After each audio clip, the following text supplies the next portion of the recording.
Hi everyone, welcome back. It's the 14th of October, Monday the 14th of October 2024, and I've been having a poke around in the back of the car just looking at the rear seats, and well, they're simple enough to remove, they just pull out. So let's have a closer look at what's going on. So what you're looking at is the back of the back seat. So this is the rear of the seat. If I spin it around, if I can,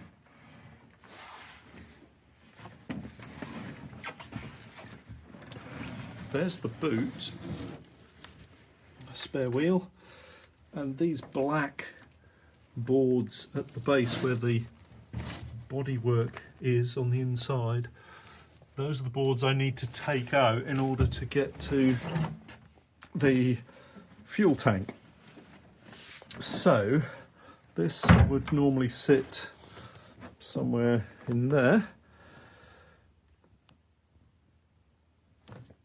and this rather incredible looking structure is the underside of the main rear seat unit. So that came out relatively simply. This unit just lifts out, and the back seat has two catches, well, sliders I guess, and they fit into here and they slide down on both sides, and that locks it into place when you lift this up. So again, relatively simple to restore back in its original position once we get it sorted. So the main reason for removing the rear seats, as I say, is to get access to these screws at the back, which would have been in the boot, obviously, if I were looking at it from the other side. But what it has revealed is the body work. Is this part of the chassis, the monocoque chassis? So the body and chassis all in one. And looking through these holes, I can see quite a lot of rust. There's lots of rust in there. And at both sides, there's a rather nasty looking hole, which I guess ties in with the hole that I was looking at underneath, where the suspension bolts onto the car. So that's probably the hole that I'm looking at. So I'll see if I can get a light in there and get a close-up and show you exactly what I'm talking about. So there's my little light, my inspection light. And hopefully you can see through this hole at exactly what's going on in there. Looks pretty grim, really.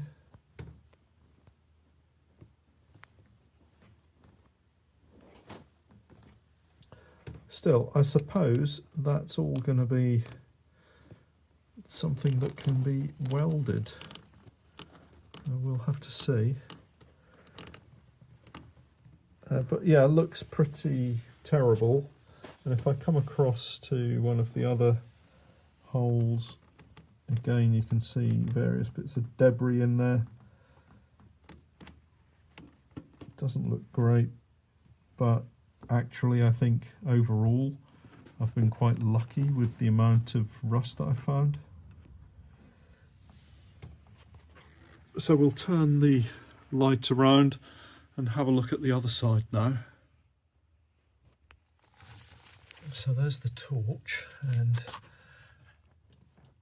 looking through inside again, let's just move that out of the way.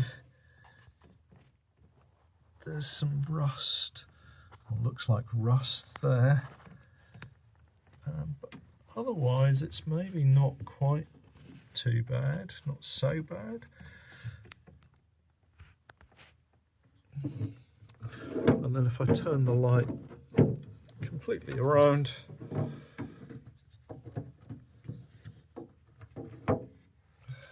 can come in and look at a couple of the other holes.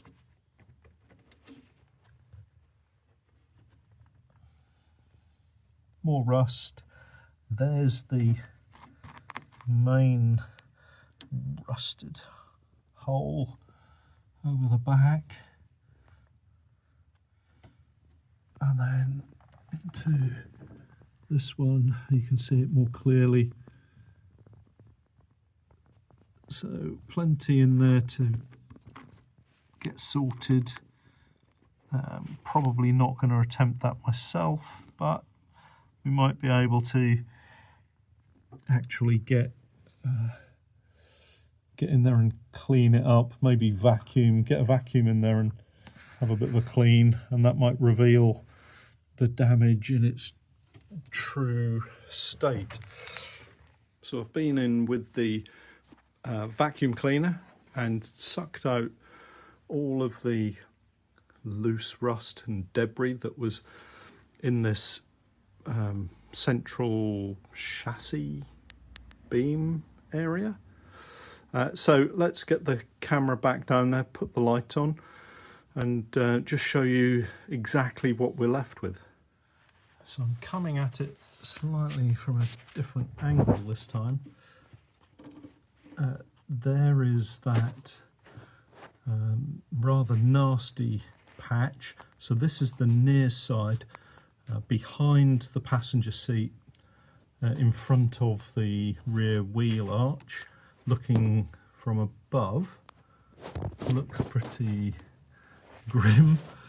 And then if I move across, move the light a little bit, you can see that the rot is pretty extensive. There's a hole of some sort there. It doesn't come through the other side. I don't know what that is. Is that a hole, a tube, part of the chassis itself? Yeah, so not really entirely sure of what part of the car I'm looking at, but that is the underside looking from above, and then coming across again, a continuation of rust and rot. And if I move the torch and just turn it around, I mean, it's fascinating to see. It's not great by any sense of what I'm looking at, but it's an interesting development, let's say. So this section that's painted blue in there, that looks as if that's part of the housing of, I guess this is where the prop shaft goes. Is that what it's called? The drive shaft? And then that comes all the way under here and goes to the rear differential, he said, questioning himself with the words. So let's have a look at the other side. So this is the driver's side, and I'm coming at it from the centre this time, working out. So what we're looking at here is the prop shaft side internally. So this is where this is the inside of the car, obviously. And then if we move across to the next hole, again you can see plenty of rust in there, lots to see. And I'm going to turn the phone around now, and hopefully you're not going to feel too seasick. And now we're looking at it. Oh, there's one of those holes again. It's obviously meant to be there. Interesting that the paint in there is that paint that's orange? I've seen some orange paint kind of scattered around a bit. However, it looks pretty rotten. And then if we come right across, there's the hole. Not quite so bad here, but it's still looking pretty grim and is going to need some fairly serious welding work by the looks of things. Well, it looks like the sun's going down and reflecting off a window from the house at the back of our property. So really, really bright outside, blue skies. It's been a lovely afternoon. Not much beekeeping done today because I've been in the office all day. Do check out my beekeeping channel, the Norfolk Honey Company. Anyway, it's interesting, actually, if I just move up that light, it's interesting to see the way everything is kind of put together.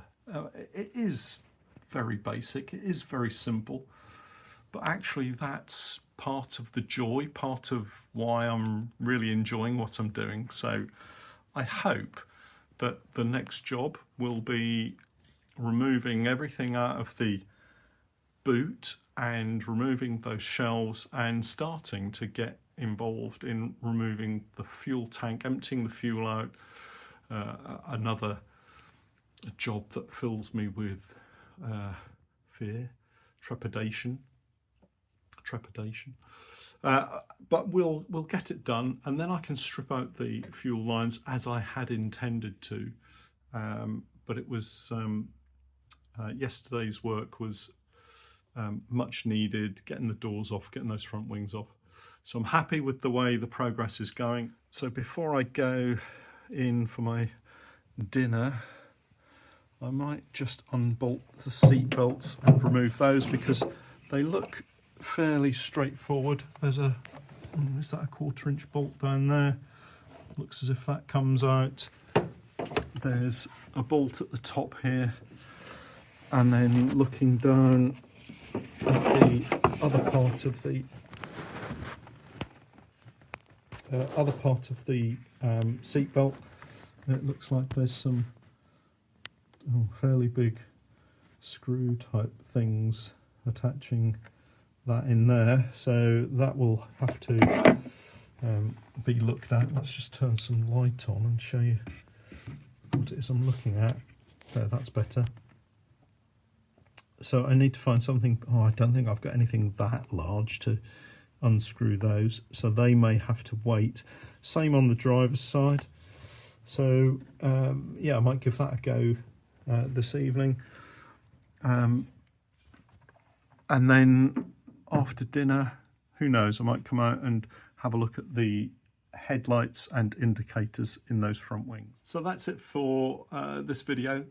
Thanks for watching. I'm gonna crack on and just have a bash at these seat belts, see if I can get those out, and we'll catch up with you when we get some more video done, probably at the weekend, by which time I may have stripped out the boot. Just depends how much time I have. But yeah, thanks for watching. Thanks for joining me on this journey. Remember, this isn't instructional. This is just me showing you that if I can do it, then anyone can. Wish me luck, and I'll catch up with you next time. Thanks for watching.